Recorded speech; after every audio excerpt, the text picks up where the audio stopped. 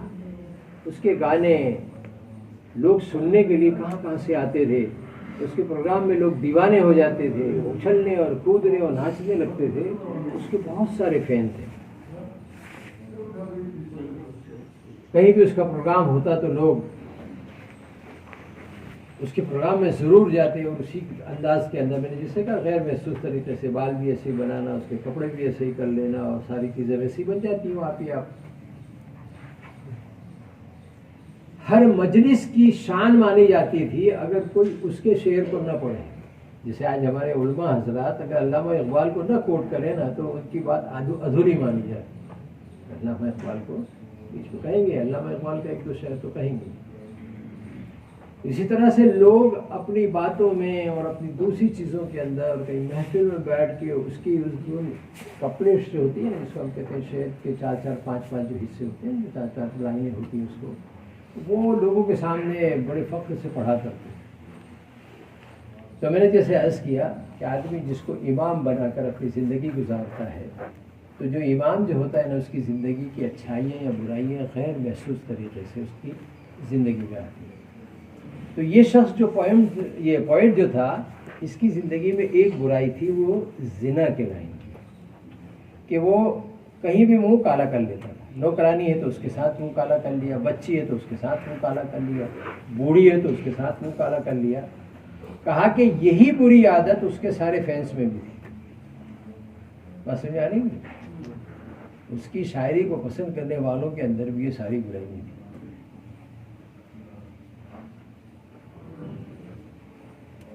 اگر کسی نے آپ نے اپنے اس بڑوں سے سنا ہو, مولانا زکریا صاحب رحمۃ اللہ علیہ کی زندگی کیسی تقوی والی تھی. دیکھو میں آپ کے پسند کی بات کرتا ہوں, بتاتا ہوں. ہمارے بمبئی کے ذمہ دار تھے, باندرا کے وکیل صاحب, سید صاحب تھے. وہ بتا رہے تھے کہ ہمارے دلیپ کمار ہے نا, دلیپ کمار, سب کی نیند اڑ جائے گی نا, یہ بھی نیک گھر کا آدمی ہے. تو جو یہ تبلیغ کا کام وہاں پر چلا, لوگ ان کے پاس بھی جاتے تھے. باندرا میں ان کا مکان تھا, کہ بات بھی سنتے تھے. ان کے گھر انہوں نے اس کی فضائل اعمال کی کتاب بھی لے آئے تھے. ایک دن انہوں نے ان سے کہا ذمہ داروں سے کہ یار میں چاہتا ہوں کہ میں حضرت شیخ کے ہاتھ پر بیعت ہو جاؤں. اور یہ کب کا وقت ہے جو وہ پورے ان کا زمانہ شباب پہ چڑھا ہوا تھا, کہ فلموں میں لوگ دیوانے تھے ان کے اس وقت میں, جوانیاں. تو بات طے ہوئی ذمہ داروں کا, اچھا ٹھیک ہے ہم آپ کو لے چلیں گے. حضرت کو تو یہاں لا نہیں سکتے, آپ کے گھر وہاں نہیں آئیں گے, نہیں ہے کبھی بمبئی میں آئیں گے تو کیا نہیں, اتنا انتظار میں وہیں چلوں گا. طے ہوا. ذمہ داروں نے کہا کہ بھائی ادھر دھیان دینا بیٹا, کیا ہوا, تو ٹھیک ہے نا تمہارا. تو ان کو یہاں سے دہلی لے جایا گیا اور یہ کہا گیا ان کو ایک چیز, حضرت سے اجازت لے لی. حضرت نے کہا ٹھیک ہے بھائی لے آؤ. کون ہے؟ یوسف خان بتایا, ان کا نام نہیں بتایا, ویسے دل کو نہیں بتایا. ایسے ہیں دنیا کی لائن کے بڑے مشہور آدمی ہیں, تو لے آؤ ان کو. تو بمبئی سے دہلی تک تو بائی پلین آئے تھے. اس کے لیے انہوں نے کسی سیکورٹی کا وہ نہیں کیا, مگر اس وقت بہت مشہور تھے. اس کے لیے ان کو دہلی پہنچنے کے بعد فکر ہوئی یہاں پریشان نہ ہو جاؤں میں کہیں. تو ان کے ایک دوست تھے جو اس وقت وہاں پہ ڈی سی پی تھے, یہ میرٹھ علاقے ضلع کے اندر. تو انہوں نے ان کو فون کیا کہ بھائی میں آ رہا ہوں, ذرا تھوڑا سا. اب یہ بات تھی تو انہوں نے تو پولیس محکمے کے بڑے تھے, انہوں نے پورا انتظام کر دیا ان کے لیے. جگہ جگہ جیسے نہیں ہمارے یہاں ہوتا ہے, کوئی منسٹر بڑا آنے والا ہوتا ہے, اب بات سب جگہ پھیل گئی کہ وہ آنے والے ہیں. وہ پبلک کو تو جس وقت آنے کا سنا تو وہ تو اب یہ بات جب ساتھیوں کو پتہ چلی کہ بھائی اس طرح سے معاملہ ہو گیا, پبلک کو پتہ چل گیا ہے, تو سائرہ بانو بھی ساتھ میں تھیں. ان کو برقع پہنایا اور حضرت کو بھی بڑا چھپا کے گاڑی کے اندر لے گئے، کسی کو پتہ نہ چلے اس طرح سے۔ حضرت شیخ یہاں گئے آپ کی خانقاہ کے اندر، اس وقت تو شاید گھر پہ ہی تھے، آپ گھر لے گئے اس کو، تو حضرت بار نے ان کا گھر دیکھا تو پرانے ٹائپ پہ جو کویلی کو کیا اس کو کیا کہتے ہیں، اوپر جو لگاتے ہیں اس کو آپ کے کویلو کہتے ہیں، ہمارے یہاں کویلو ہم لوگ اس زمانے میں کہتے تھے، کہ جس کو نلیے ہوتے ہیں نا، نلیے کا مکان، پرانے قسم کا بنا ہوا مکان، چھوٹے چھوٹے روم ایسے بنے ہوئے تھے، بڑا سا احاطہ تھا۔ اور انہوں نے تو مکان دیکھتے ہی سے کہا اتنا بڑا آدمی، حضرت شیخ کی تو کتنی یعنی مشہور تھے، تو اگر وہ کتابوں کا جو معاملہ ہے نا، حضرت شیخ نے جو کتاب لکھی ہے نا فضائل اعمال، اگر فضائل اعمال کی وہ رویلٹی ہی کھاتے نا تو کروڑ پتی بن کے زندگی گزارتے حضرت شیخ۔ رویلٹی کس کو کہتے ہیں؟ آپ کو پڑھتے ہوئے جو کامرس کے اسٹوڈنٹ ان کو پتہ ہے کہ کوئی آتھر اگر کتاب لکھتا ہے اس کے بعد وہ کسی کو پبلش کرنے کے لیے دیتا ہے، تو جو پبلشرس ہوتا ہے وہ ہر کاپی پبلش کرانے کے اوپر اس کو پیسے دیتا ہے، وہ اجازت دیتا ہے کہ بھائی تم 10,000 اس کی کاپی چھپا لو، میرے کو ایک کاپی پہ 100 روپے دے دینا، تو اس کے حساب سے وہ آتھر کو وہ پیسے دیتا ہے، اس کو رائلٹی کہتے ہیں۔ تو حضرت شیخ کی یہ کتاب کتنی زبانوں میں لکھی ہوئی ہے، اگر اس کو لوگ پڑھتے نا، ارے اگر اس کی رائلٹی حضرت شیخ لیتے نا تو کروڑوں کے اندر اس کی رائلٹی آتی، مگر حضرت شیخ نے کبھی ایک پیسہ اس کے لیے نہیں لیا، اور پوری اجازت دی کہ جس کو چاہے جس زبان میں اس کو شائع کر دے۔ اب وہ دیکھا تو حضرت شیخ باہر بیٹھے ہوئے تھے، چارپائی جس کو کھاٹلا کہتے ہیں نا، کھاٹلا تھا، وہ بھی ایک طرف سے ذرا جھکا ہوا تھا کہ اس کا پاؤں کی طرف کا باندھ ہے نا تو تھوڑا سا ٹوٹ گیا۔ اس کے بعد حضرت جی ایسے تھے بھی بڑے، آپ نے دیکھا کمزور قسم کے، یعنی ان کا وزن ہی بہت کم ہوگا، تو ایک طرف ٹیکا لگا کے بیٹھے تھے۔ جب ان کو پیش کیا گیا تو دیکھو اللہ والوں کا لوگوں پہ اثر کیسا پڑتا ہے۔ اور سامنے ہی ایک چٹائی بچھی ہوئی تھی، تو یہ اندر آئے، السلام علیکم سلام ہوا، اور ان کے اوپر اتنا رعب ہوا دل کے پاس کہ یہ نیچے چٹائی پہ بیٹھ گئے۔ تو حضرت نے کہا بھائی آپ میرے مہمان ہیں، آئیے میرے پاس چارپائی پہ بیٹھ جائیے۔ تو برجستہ ان کی زبان سے کیا نکلا، اچھا جیسے کہتے ہیں نا آپ کے کوئی حضرت میں تو دنیا کا کتا ہوں، میں اس قابل نہیں ہوں کہ آپ کے پاس بیٹھوں۔ خیر وہ نیچے بیٹھے رہے، حضرت سے ساری باتیں کہی، حضرت نے سنا۔ حضرت کو یہ نہیں معلوم تھا کہ یہ فلموں کے بڑے ایکٹر ہیں یا ایسا کچھ ہے۔ حضرت نے تھوڑی دیر کی بات سنی تھی، انہوں نے کہا کہ آپ جو زندگی گزار رہے ہیں اس زندگی کو چھوڑنا پڑے گا۔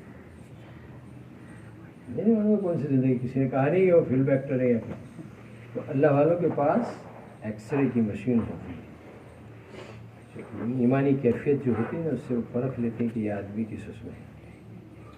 ایک دفعہ میں ہمارے ایک بزرگ تھے، اللہ ان کو غریق رحمت کرے، مولانا عبید اللہ صاحب، آپ لوگوں نے تو شاید نہ دیکھا ہوگا کیونکہ ہمارے شاید کسی پرانے کوئی ہو تو انہوں نے دیکھا ہوگا، مولانا عبید اللہ صاحب کو بڑے عالموں میں سے تھے۔ مولانا محمود احمد صاحب ان کے لیے کہا کرتے تھے کہ اگر ہمیں دین کی بات کوئی ڈنکے کے چوٹ پہ کہنی ہو تو ہم حضرت سے اس بات کی تصدیق کرتے تھے اور پھر کہا کرتے تھے۔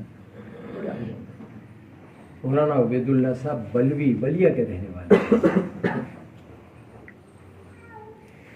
کیا بات ہو رہی تھی سے تو حضرت کی، ہاں حضرت کی خدمت میں تھا میں، اللہ نے توفیق دی تھی وہاں پہ۔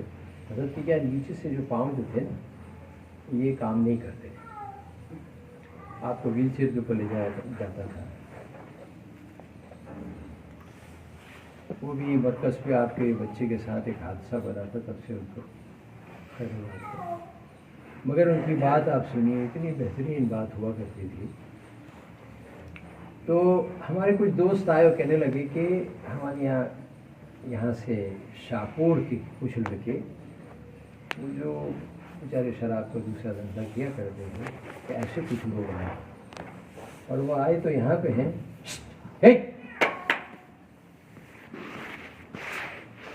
شاہپور کے دوسرے کچھ شراب اور اس کے جوا کے اڈے چلایا کرتے تھے.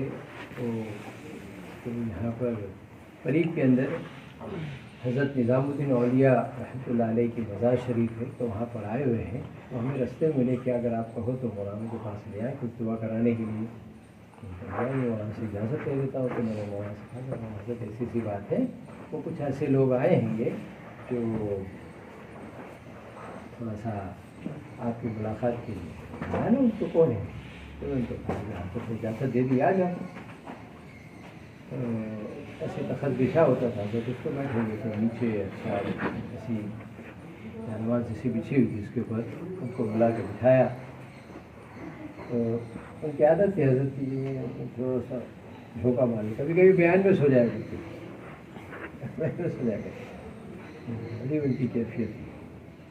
تو تھوڑی دیر رہے اور اس کے بعد میرے کو کہتے ہیں ابے تو کس کو لے آتا ہے, کس کے پاس لے آتا ہے تو لوگوں کو جس کی اونگ ہی نہیں مٹتی ہے. میں اونگنے والا آدمی میرے پاس کہاں لے آیا تو ان کو.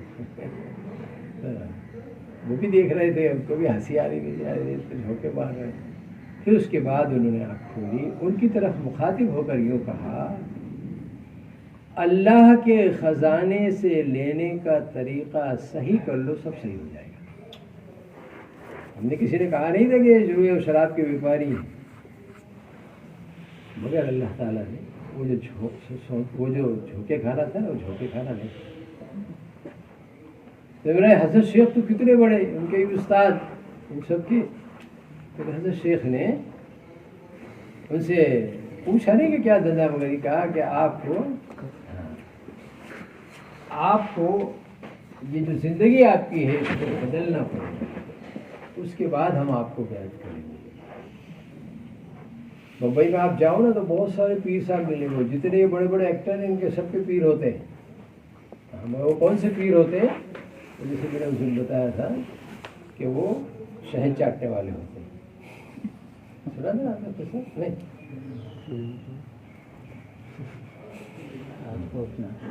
مولانا شبری تھانوی نور اللہ مخلوق نے اپنے ایک بیان میں فرما رہے تھے کہ دیکھو بھائی, کس کے پیچھے چلنا ہے, کس کو پیر بنانا ہے, کس کا مقتدا بننا ہے, یہ بھی سوچ لینا ہے. ہر ایک کے پیچھے نہیں چلا جاتا.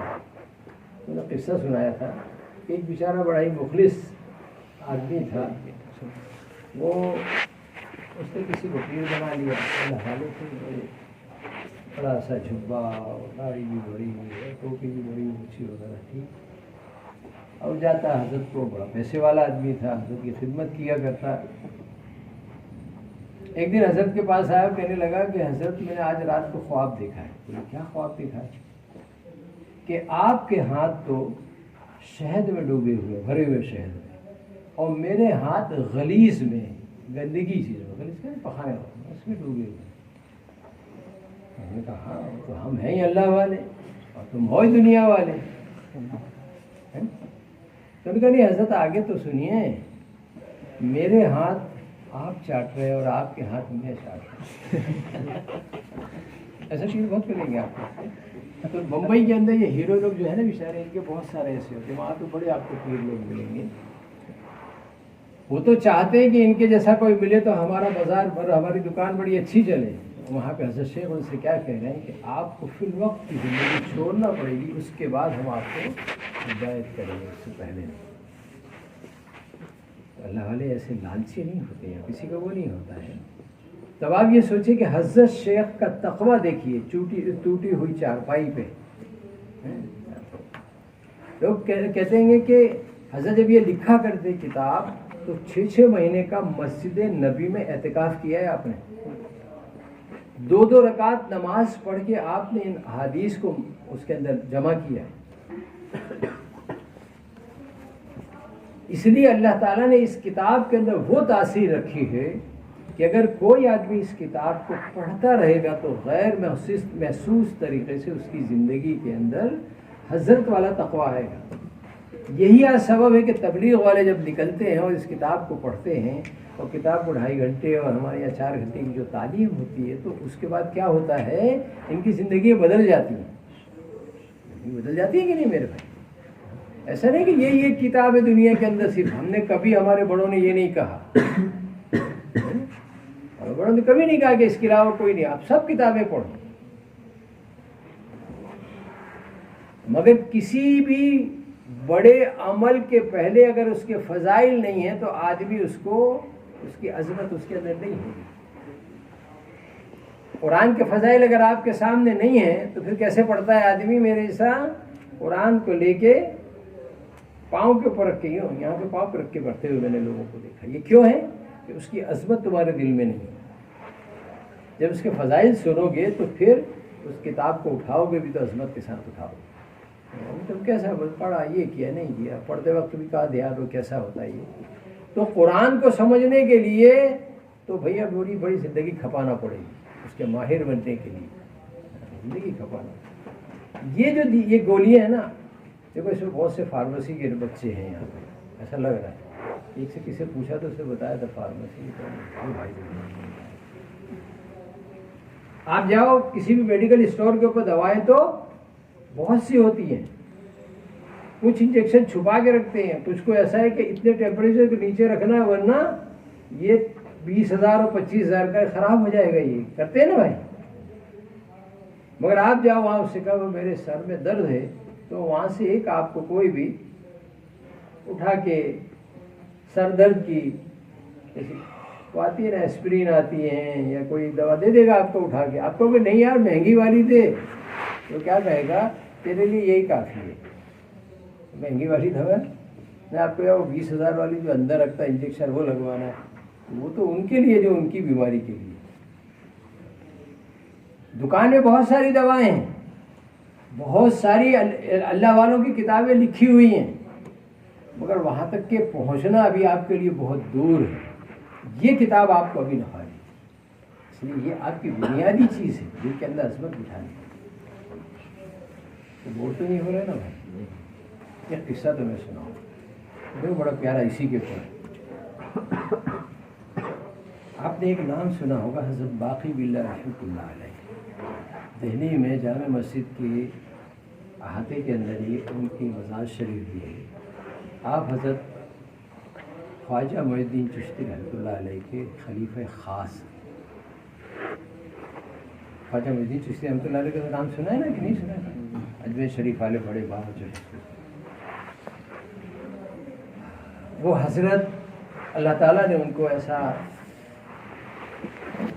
بزرگ بنایا تھا کہ کبھی کبھی حال کی کیفیت میں کوئی ان کو دیکھ لیتا نا تو ڈر جاتا.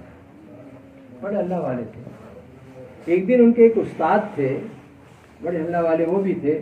سنا کہ ان کی خبر آئی ہے کہ حضرت فلانی تاریخ کو میرے گھر پہ آنے والے, فلانی تاریخ کو یہاں آنے والے, حضرت کی خدمت کرنا چاہیے مجھے. اب گھر میں تو کچھ تھا نہیں ان کے. جو ان کی خدمت کیا کرتا تھا کھانا پکانے والا باورچی, اس نے دیکھا آج حضرت بہت پریشان ہیں, آگے پیچھے ہو رہے ہیں, کیا کروں کیا نہیں کروں. حضرت بات کیا ہے آج؟ دیکھ میرے بڑے بزرگ ایک آ رہے ہیں. پھر کہا تیرے بس کی بات نہیں, تیرا کام نہیں ہے تو میری پریشانی ہے. ہر کہ حضرت بتا تو شاید میں کچھ مدد کر سکوں. آپ کہا دیکھ میرے بڑے بزرگ آ رہے ہیں اور میرے گھر میں پیسہ بھی نہیں ہے, نہ کھانے کا کوئی انتظام ہے, میں اب ان کی خدمت کیسے کروں.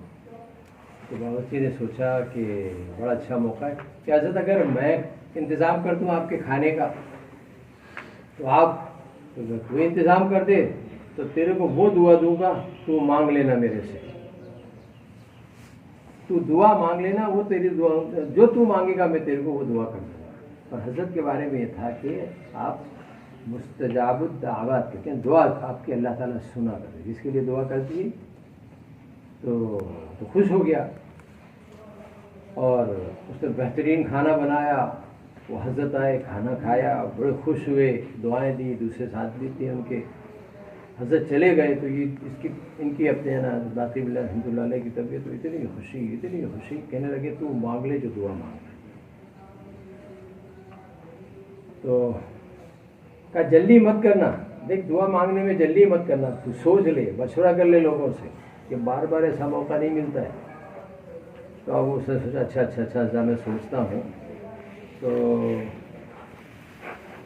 حضرت نے کہا تو ایک کام کر، یا تو شہر میں گھوم کیا، تیرے کو جو اچھا لگے نا تو اس کے اعتبار سے دعا مانگنا۔ تو وہ شہر میں گھوما دیکھا تو اس نے ایک نواب صاحب، بڑی سی کوٹھی ہے نواب صاحب کی، اور باغیچہ ہے، اور اس میں جھولے لگے ہوئے ہیں، بہترین بیوی ہے، اور چھوٹے چھوٹے پیارے پیارے بچے ہیں اس کو کھیل رہے ہیں۔ اس نے کہا کہ ان کی طرح سے بن جاؤ، میرے کو یہ دعا مانگنی۔ وہ گیا حضرت کے پاس کہ حضرت تو فلانے نواب صاحب جو ہے نا، آپ دعا کریے کہ میں ان کے جیسا ہو جاؤں، مال بھی ایسا مل جائے، پیش بھی ایسا مل جائے۔ حضرت نے کہا ہاں تو ایک کام کر، ذرا جا کے ذرا نواب صاحب سے پوچھ کے بس اس حالت میں خوش ہو گے نہیں؟ ارے بولو بہت بڑی حویلی مل جائے، اس میں بہت بڑا باغ ہو، پھل پھول لگے ہوئے ہوں، اور آدمی خوبصورت بیوی کے ساتھ بیٹھا ہو، جھولے جھول رہا ہو، کس کو نہیں اچھا لگے گا؟ سب کو اچھا لگے گا نہیں بھائی؟ سب مال بھی ہے، سب کچھ۔ حضرت نے کہا جا کے ذرا پوچھ لیں گے تم اس حالت میں خوش ہو گے نہیں؟ میں باورچی نواب صاحب سے اجازت لے کے ان کے خادم سے کہ حضرت کے پاس سے آیا ہوں، اور حضرت نے کہا ہے کہ دعا مانگ لے، اور یہ کہا ہے کہ تجھے شہر کے اندر پورے اس نے واقعہ کیا کہا۔ تو حضرت آپ کی زندگی دیکھ کے تو میرے کو بڑا اچھا لگا، کیسی عیش و آرام والی، تو جنت تو یہی آپ کی یہی ہے۔ میں چاہتا ہوں کہ آپ جا کے حضرت سے کہو گے۔ انہوں نے کہا کبھی بھول سے بھی نہیں مانگنا، یہ زندگی کتنی پیاری زندگی ہے نا، بڑا سا مکان، یہاں تو ایک چھوٹا مکان بنانے میں زندگی گزر جاتی، بڑی حویلی، اس کے آگے بہت سارا نواب صاحب پہ نواب صاحب۔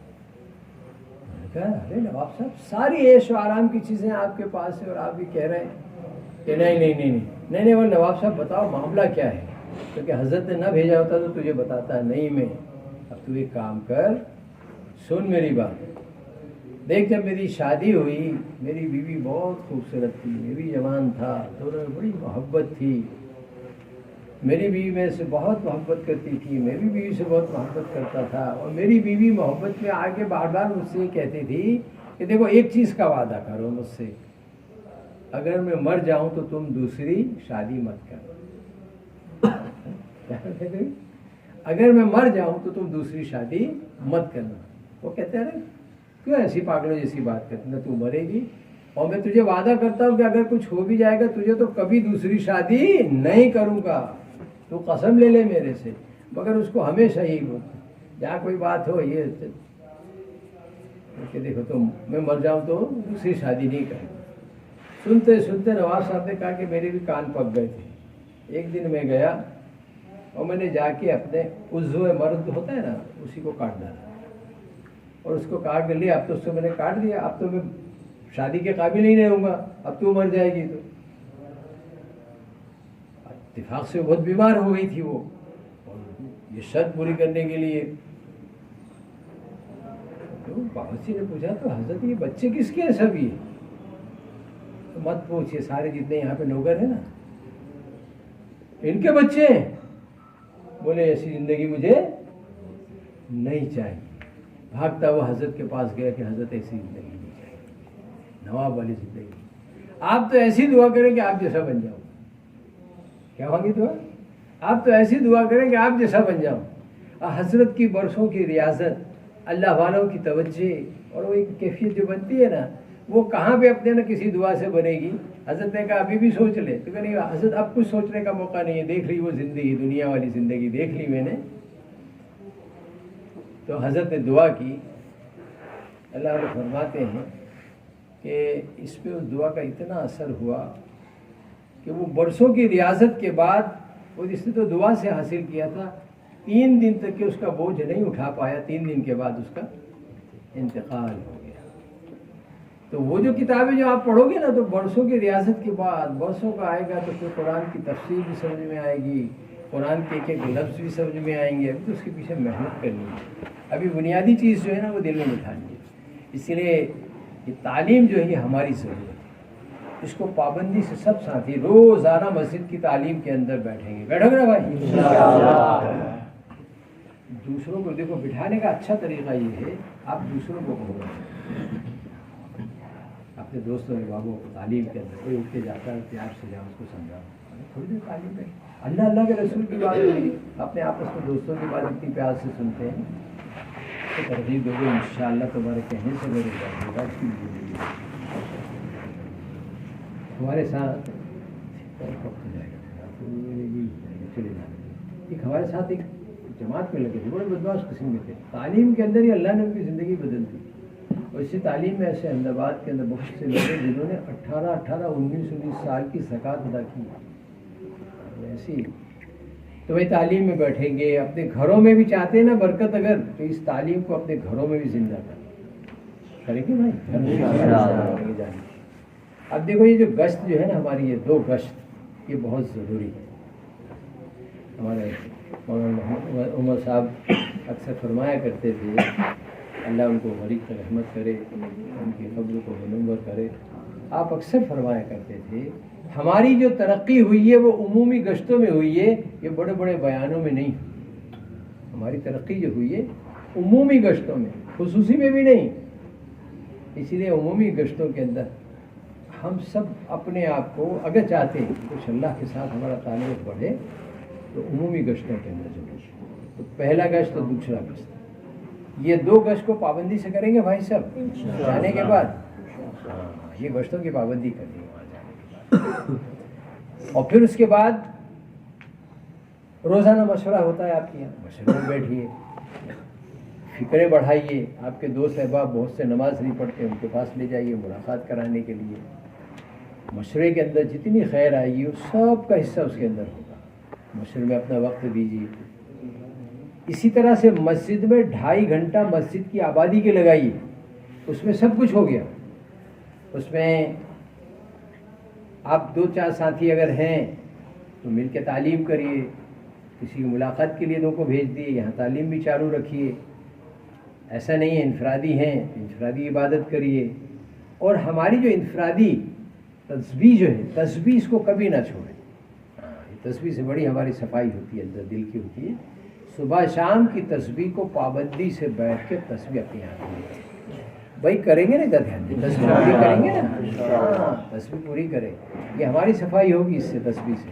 میں اس کے فضائل بتاتا مگر وقت نہیں ہے, کیسے اللہ والوں نے اس کے لیے بارے میں بتایا. تو تسبیحات کو ہم روزانہ, اب تسبیحات کے اوپر وہ آدمی جمے گا جس نے 10 دن کے یا 40 دن میں یا 4 مہینے میں اللہ کی راہ میں نکل کے تسبیح کی پابندی کی. ورنہ آپ کو تسبیح شیطان پڑھنے نہیں دی. جب آپ سب جانتے ہیں کہ کسی نے روزانہ کی 2 تسبیحات سب نے پڑھی بھائی, 2 تسبیحات کرتے تھے. کون کون سی تسبیح تھی؟ تیسرا کلمہ, درود شریف اور استغفار کے استغفار. دیکھو جب اس کو کہتے ہیں نا استغفار کی تسبیح کہتے ہیں, وہ پڑھنے کا استغفر اللہ. علماء سے پوچھ رہا یہ کیوں ایسا ہوتا ہے نا, آپ کو بتائیے. تسبیح کا نام ہے استغفار. اکثر غلطی لوگ کرتے ہیں استغفار کی تسبیح. استغفار بھی کہو گے تو مطلب تو وہی ہو جائے گا, مگر استغفار کی تسبیح ہے اور استغفر اللہ کہنا ہے. تو اس یہ 3 تسبیحات روزانہ پڑھا, اس کے فائدے دیکھو گے آپ, فائدے دیکھو گے انشاءاللہ. اسی طرح سے آپ لوگ اسٹوڈنٹ ہو جو اس میں آپ کے جو کام کاج کرنے والے ہیں, وہ 3 دن اپنے کاروبار کی سیٹنگ کر کے اللہ کی راہ میں نکلیں گے. بہت فائدہ ہوگا اس سے انشاءاللہ. کریں گے بھائی, ادھر دھیان دو بھائی, ادھر. اسی لیے کہتے ہیں کہ اس کو لانا ہی نہیں ہے اپنے ساتھ کبھی. یہ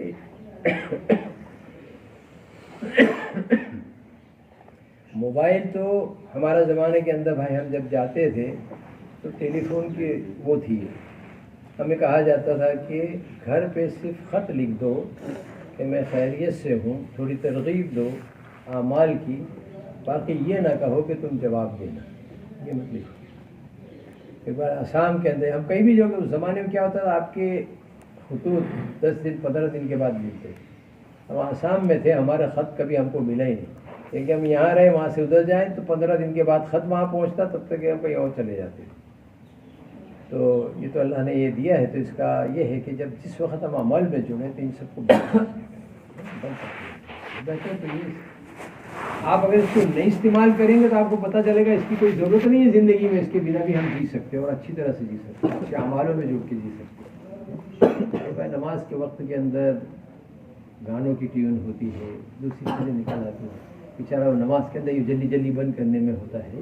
علماء فرماتے ہیں ایسی حالت ہو جاتی ہے کہ عمل کثیر ہے، کہتے ہیں ایسا جس سے پتہ چلے کہ آدمی نماز میں نہیں ہے، اس کی نماز خراب، اس کی وجہ سے آزو بازو والوں کی نماز خراب، اس سے جو ہمارے امام صاحب کی توجہ وہاں سے ہٹتی ہے، بڑا نقصان ہوتا ہے اس سے. اس لیے خصوصی نماز کے وقت میں، اعمال کے وقت میں اس کو بند رکھا کریں. لائے نہیں تو میں تو کہوں سب سے زیادہ ترقیات کی اس پہ ہوگی کہ اس کو لائے نہیں. ابھی ہمارے بہت سے بزرگوں کے پاس یہ نہیں ہوتا. خیر اللہ تعالیٰ، اور لائے تو اس کا استعمال صحیح کرنے مگر استعمال صحیح نہیں ہو پاتا کہ ہمارے ساتھ شیطان لگا ہے. تو میں عرض کر رہا تھا میرے بھائی کہ 3 دن اللہ کی راہ میں نکلے. اور دوسری بات یہ دیکھو، ہمیں تبلیغ والا لوگ کہتے ہیں مگر ہمارے اعمال کی وجہ سے لوگ ہم کو پسند کریں. ہم اپنے کاروبار میں، اپنی نوکریوں میں، اپنے گھروں پر ایک اچھے مسلمان بن کے رہیں، ایک اچھے جو اس کام سے جو چاہا جا رہا ہے وہ صرف یہ کہ آپ نماز روزہ کریں، تسبیح گھمانے لگیں، صوفی بن جائیں، مگر دکان پہ بیٹھے تو پھر جیسے تھے پہلے کی طرح کاروبار کے اندر بھی بیاس چل رہا ہے اور جھوٹ بھی چل رہی ہے. نہیں، اب زندگی کو پلٹنا ہے. پھر قصے کے بعد پھر بات کو اپنی پوری کرتا ہوں. بمبئی میں بامبے سینٹرل کے اوپر ایک ٹرین کھڑی تھی جس میں ایک دیکھو، ایک ہوتے ٹی سی کا فل فارم کیا ہوتا ہے؟ Ticket collector. وہ جو ہوتے ہیں نا وہ آپ کو اس کے اوپر کھڑے رہیں گے، گیٹ کے اوپر کھڑے ہو کے ٹکٹ سب کے کہتے ہیں، وہ ٹکٹ کلیکٹر. ایک ہوتے ہیں ٹی، اس کا فل فارم کیا ہوتا ہے؟ ارے کوئی جنرل نالج کی شوقین نہیں ہے یار آپ لوگ، اتنا کیسی بات ہے. ٹکٹ ٹریولنگ ٹکٹ ایگزامنر اس کو کہتے ہیں. وہ ٹکٹ اندر دیکھا کرتا ہے ڈبوں میں، جو آپ کا ریزرویشن ٹکٹ ہوتا ہے نا وہ چیک کرتا ہے سب کے ریزرویشن. تو ایسے ایک ٹی صاحب بامبے سینٹرل کے اوپر ایک ٹرین جانے والی تھی، باہر کھڑے ہوئے تھے. اتنے میں انہوں نے دیکھا کہ ایک فیملی، ایک آدمی اچھا پورے کپڑوں میں، اس کے ساتھ اور اس کے ساتھ نوجوان بچی تھی. وہ جلدی جلدی اپنا سامان لے کے بھاگے آ رہے ہیں. اور آنے کے بعد وہ کچھ ایسا معاملہ لگا کہ اب آنسو آ گئے ان لوگوں کی. تو ہمارے جو ٹی صاحب کھڑے ہوئے تھے انہوں نے دیکھا، بولے کیا بات ہے بھائی، کیا بات ہے؟ کہا دیکھو یہ گاڑی اٹھنے والی ہے اور ان کی اماں کہتے ہیں ان کی بیوی کی ساس کا انتقال ہو گیا ہے، اور یہ ایک آخری ٹرین ہے، اس کے بعد کوئی ٹرین اس گاؤں کی طرف جاتی نہیں ہے، اور ہم نے ٹکٹ خریدی نہیں ہے. بنا ٹکٹ ہم کیسے بیٹھیں؟ ابھی ٹکٹ خریدنے جاتے ہیں تو گاڑی اٹھ جاتی ہے. تو ان کا کوئی پریشانی کی بات نہیں ہے. انہوں نے کہا چلیے آپ بیٹھیے میرے ڈبے میں، اگر خالی جگہ ہو تو میں آپ کو دے دوں گا. تو انہوں نے کا سامان بھی اٹھایا. وہ نہیں آپ نہیں اٹھانا. چلو اور ان کو اندر بٹھا دیا. بٹھا کے خود بھی بس تھوڑی دیر میں تھا ٹرین سگنل ہوا چل گئے. ایک تھوڑی دیر ابھی صاحب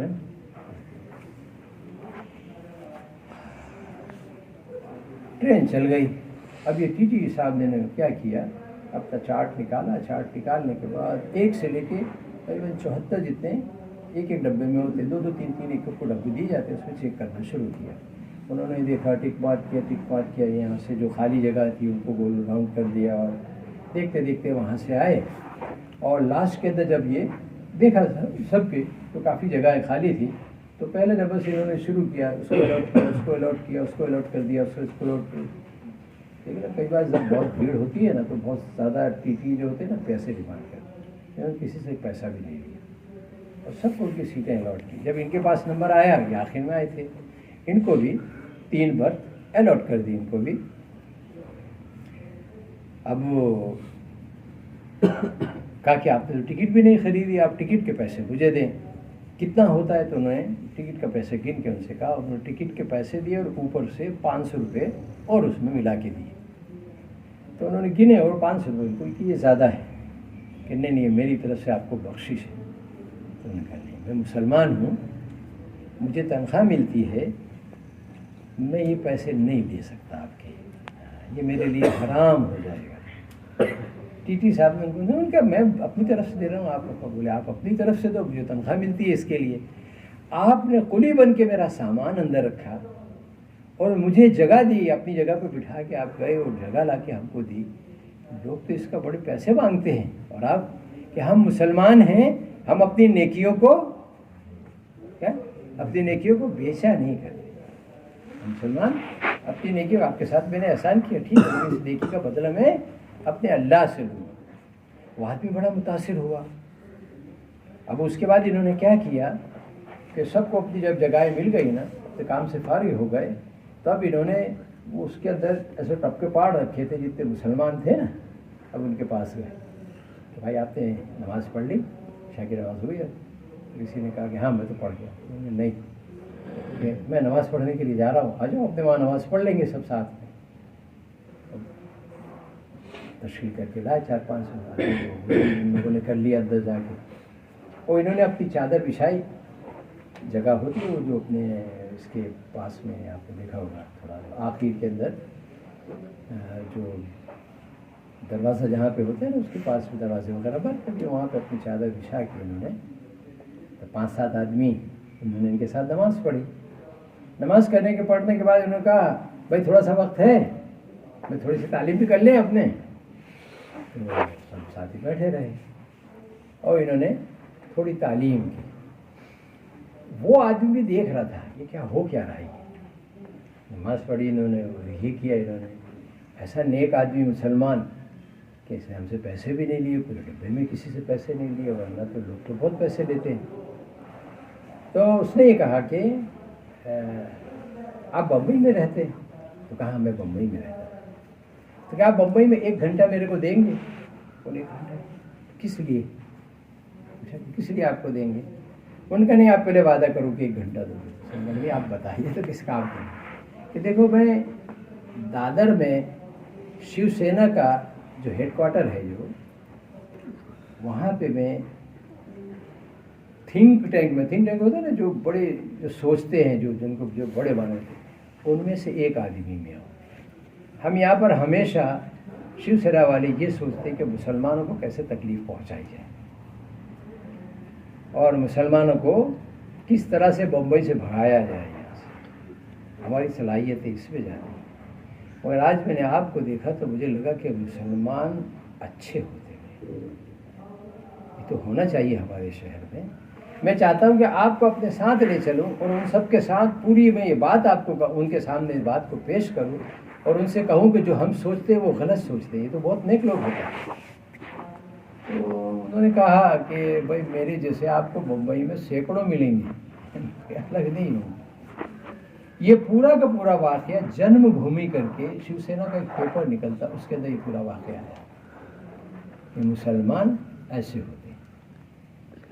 تو ہمارے اس کام کا مقصد کیا ہے میرے بھائی؟ بات سمجھے نا، ہمیں ایسا مسلمان نہیں، وہ مسلمان نہیں کہ جس کو دیکھتے ہی سے لوگ اپنی بہن بیٹیوں کو گھر میں کرنے لگے. کون سا مسلمان بننا ہے بتا؟ سمجھ میں آ رہی کہ نہیں بات؟ اس کام کے ذریعے یہ چاہا جاتا ہے کہ ہم اچھے مسلمان بنیں، اچھے مسلمان بنیں. اس کے لیے بھائی جتنی باتیں سیکھی ہیں اس کو اپنی زندگی میں لانے کی کوشش کرنا اور اپنے آپ کو تبلیغ کے کام کے اندر لگائے رکھو گے تو نہیں کرنے والے کاموں سے بچے رہو. اور اگر اس کام سے بچو گے اپنے آپ کو تو نہیں کرنے والے کاموں کو کرنا پڑے گا، ہے نا.